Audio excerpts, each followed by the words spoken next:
ফিলিস্তিনকে রাষ্ট্র হিসেবে স্বীকৃতি দিয়েছে বার্বাডোস। এ নিয়ে ক্যারিবিয়ান কমিউনিটির 11তম দেশ থেকে স্বীকৃতি এলো। শনিবার আল জাজিরার প্রতিবেদনে বলা হয়, আনুষ্ঠানিকভাবে বার্বাডোস ফিলিস্তিনকে রাষ্ট্র হিসেবে স্বীকার করে নিয়েছে। বার্বাডোসের পররাষ্ট্র ও বৈদেশিক বাণিজ্য মন্ত্রী বিষয়টি নিশ্চিত করেছেন। পররাষ্ট্র ও বৈদেশিক বাণিজ্য মন্ত্রী ক্যারি সিমন্স বলেছেন, দেশটির মন্ত্রিসভা মনে করে ফিলিস্তিন রাষ্ট্রের আনুষ্ঠানিক কূটনৈতিক স্বীকৃতি দেওয়ার সময় এসেছে। তিনি বলেন, বার্বাডোস সর্বদা জাতিসংঘের নীতি মেনে চলে।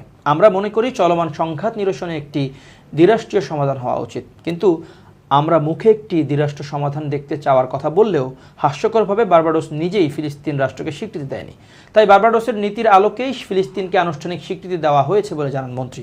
তবে সিদ্ধান্তটি ইসরায়েলের সঙ্গে বার্বাডোসের সম্পর্কে প্রভাব ফেলবে না বলে মন্তব্য করেন তিনি। বার্বাডোস স্বীকৃতি দেওয়ায় জাতিসংঘের 193টি সদস্য রাষ্ট্রের মধ্যে 140টি এখন ফিলিস্তিনকে একটি রাষ্ট্র হিসেবে বিবেচনা করে।